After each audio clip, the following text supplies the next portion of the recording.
Hey everyone, and welcome back to another video. Welcome to r/MaliciousCompliance. Now, I'm sure you all know what this sub is all about, but this first one by user /SMKAce0921 takes this sub in directions I've never seen it go before, so let's get straight into it. In 2018, I lived in Southern California while I was finishing up graduate school. Uber was more popular than ever, and given how spread out California is in general, this was an easy side hustle to shuttle people back and forth. However, I did it for only a little while because I'm not really the most patient person and eventually got tired of people's BS and attitudes. One of the most common tactics for customers looking to screw a driver was to cancel their rides in the middle of the trip to avoid paying the fare. They would often say how they did it accidentally, and then ask me if I could just finish the trip since we were basically there anyway. This happened to me 3 times. The first 2 times, I pulled over and told them to get out of my car, to which they complied. Albeit, they called me several names and threatened to kill me. The third time is the subject of this post. It was about 4:30 in the afternoon on a Tuesday when I decided to log on and catch some fares. Most people go into the office on Tuesdays and Thursdays and are looking to get rides home between 4 and 5 PM to beat the traffic. At this point, I should mention that I was living in San Diego. If you know the area, you'd know that many people work in the city, as well as live in the outer areas, Chula Vista, Imperial Beach, Escondido, Pacific Beach, because it's cheaper. The day of the event. Oh yes, it was an event. I picked up a middle-aged girl who was a student at the local community college downtown. Although she was in community college, I could tell she had money by the way she dressed and where she was going. La Jolla. She gets in my car and starts to make conversation with me. I'm driving through town, and as I'm about to get on the highway, I hear the cancellation ding. I pull over to a parking lot and let her know that she's cancelled the ride and I could not drive her until she rebooked it. She gave me the "it was an accident" excuse. I told her not a problem and to just rebook the route. Well, at this point, all those people I told you about earlier had just got off work and we were in what I call the power hour of maximum surge pricing. La Jolla is like 25 to 40 minutes from downtown San Diego depending on traffic. I looked and the trip would have cost her $70. She told me that she wasn't going to pay that. I said fine, and asked that she exit my vehicle. She refused, and told me to take her home like I was her chauffeur. At this point, I was mad, and wouldn't have done it even if she gave me $100 cash. I didn't really need the money. I asked her politely again. She refused. I had never really gotten to this point before. The other 2 people were guys, and I would have no qualms about yanking their butts out by force, and beating them in the middle of the highway. However, that wouldn't have been a good look in this situation. I thought about going to the police, given we were 3 blocks from the headquarters, but I wanted her to feel the burn. Cue malicious compliance. I asked her if she wanted a free ride. She suddenly perked up and said, "I knew you'd come around, you're such a nice guy." I said, "Buckle up," and we got on Interstate 5. Here's the part where I tell you that San Diego is 16 miles from the Mexican border. I also keep my passport in my glove compartment because I did volunteer work in Rosarito every so often. We were about 4 minutes into the ride when she asked where we were going. I turned around and tell her, "I'm going to Tijuana and I'm glad you could join me. I hope you brought your passport." At first, she didn't think I was serious. But by exit 4, she started to panic. I told her she was welcome to get out at any time, but she needed to make a decision soon because after we passed exit 1, there was no turning back. I also told her that I wasn't taking her back. Well, she got the message and pleaded for me to pull over. I pulled over and dropped her off at the outlet mall in San Ysidro at the border. Just for giggles, I checked the Uber rate from the mall to La Jolla. And the cheapest rate was $87 for a pool ride. I didn't make any money that night, but that was the richest experience I had while being a rideshare driver. I stopped about 1 month later and sold my car. Now that is some truly malicious compliance. I could never even imagine that being possible. The only thought flashing through my mind is, would this be legal? But considering this girl cancelled her Uber, she is just in someone's personal vehicle. And she got in there willingly, knowing what was happening. So I think this was a very creative way of getting revenge. Nice work, OP. And here's our next post by user/poshbo. I work for a leisure company. Think soft play, indoor soccer, laser tag. Can't be specific. Prior to lockdown, managers and the big bosses were negotiating the renewal of the lease on one of our parks. Things were going mostly smoothly. However, the landlords were difficult to contact. Then 2020 happened. All our sites were closed and everything was thrown into a mess. Negotiations began to slip down the priority list. Nobody thought the landlord would push for an eviction for an expired lease during this period, especially with it still getting rent despite the site closure, and the closure of every business and restaurant in the immediate area. We were wrong. A few days ago, we received a letter saying we had 7 days to leave the premises and take everything with us. We're reminded that anything left in the building after 7 days will become the landlord's property. That line is very important. Now, a lot of construction goes into installing our equipment into a new building, which makes emptying one even harder. And a lockdown, with no staff and most businesses shut. It meant that saving much of our assets would prove to be extremely difficult. To lose a profitable site and all of its assets is definitely a blow to our company. But here is where it gets worse. A few days into our 7-day eviction, we find out that the landlord has been advertising our park to our competitors. But he isn't offering just the building. He's offering all our stuff, pre-installed. Ready to go, just needs rebranding. The landlord has evicted us from the property in an attempt to increase rent and make a solid profit from our equipment installed because he thinks we won't be able to empty the park. We were furious.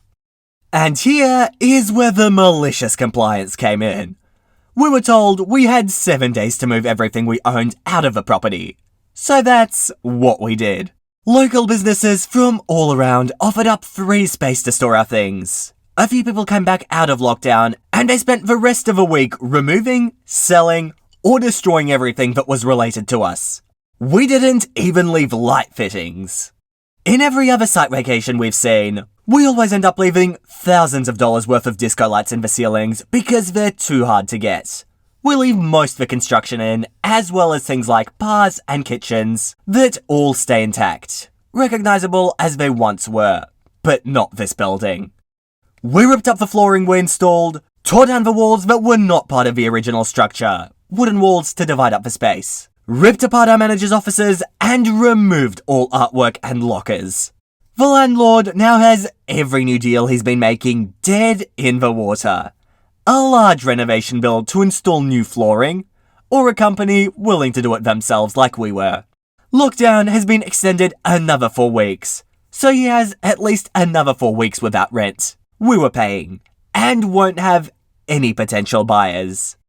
And the silver lining, the assets we got out of the site, fridges, TVs, equipment, food and tables, have all been sold, and the lack of rent and additional income has helped the business and paid staff wages.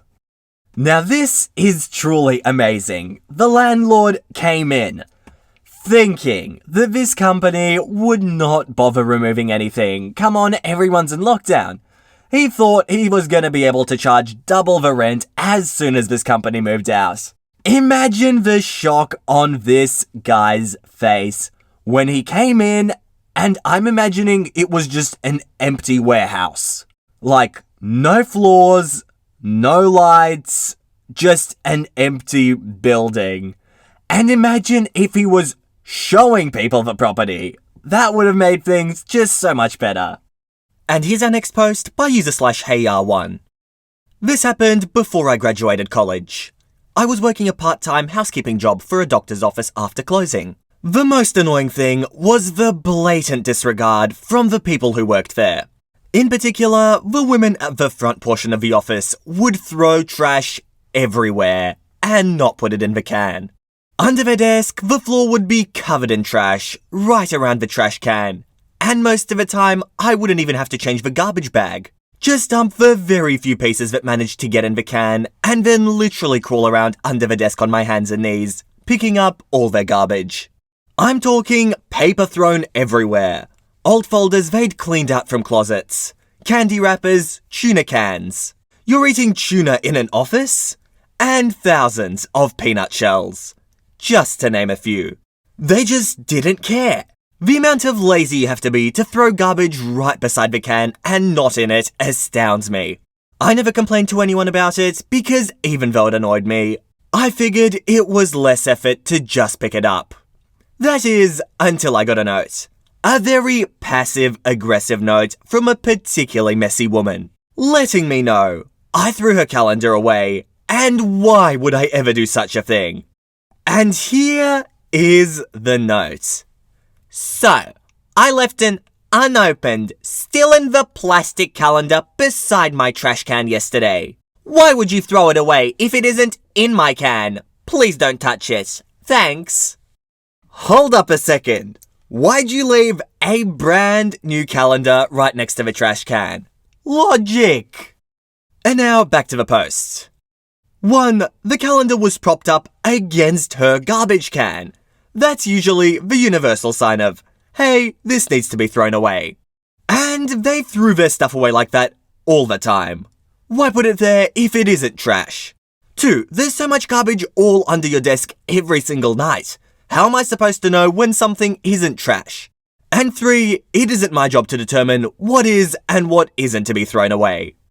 It was my bad that I threw the calendar away because I didn't pay attention to the dates or anything on it. Like I said, there's always junk everywhere.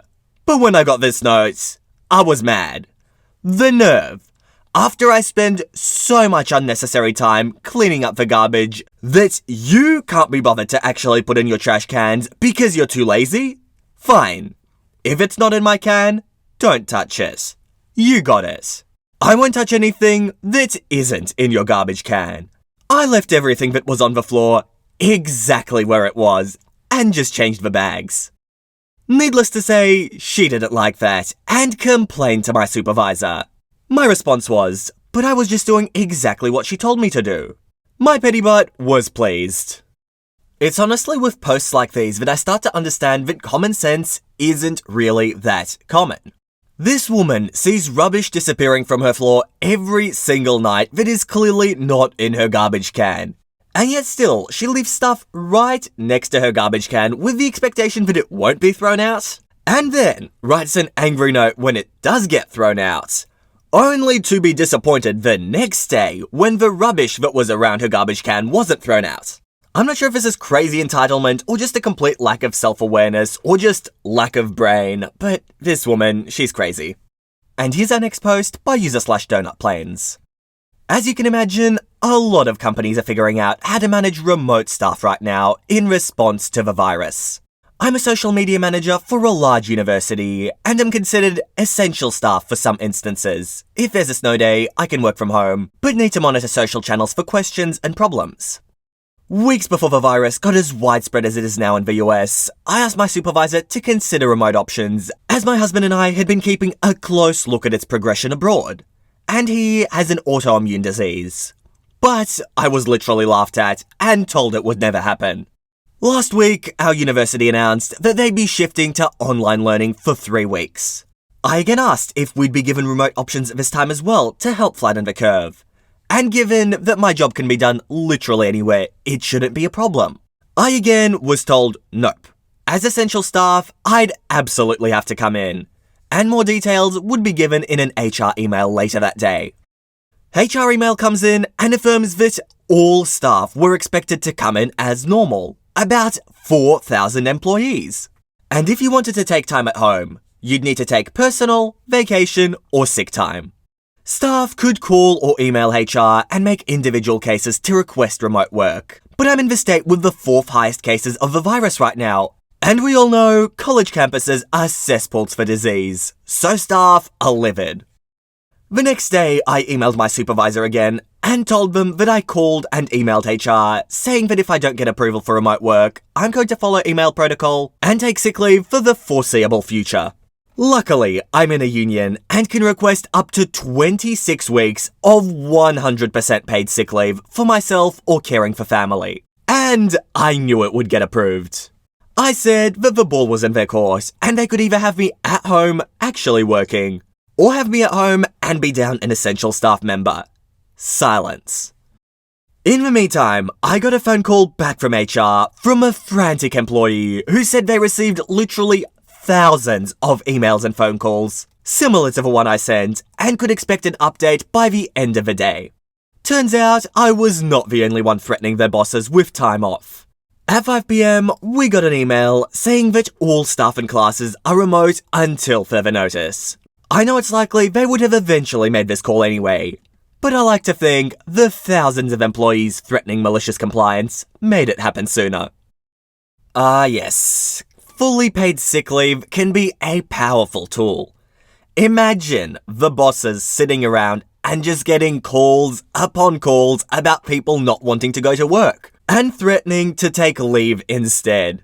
Because that way, the university would have to pay both the current staff that are on leave and try and find new staff who they'd also have to pay, and likely no one would be interested in the job. Which, in the middle of a semester, would be absolutely disastrous. So I guess if enough people act together, it really is possible to make some change, even when big business is involved.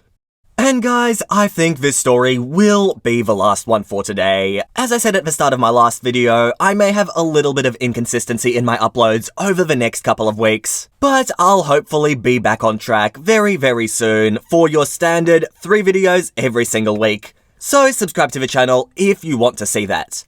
But with that said, that is it from me. I hope you all enjoyed, and all I want to do is see you all here next time. See you later, guys.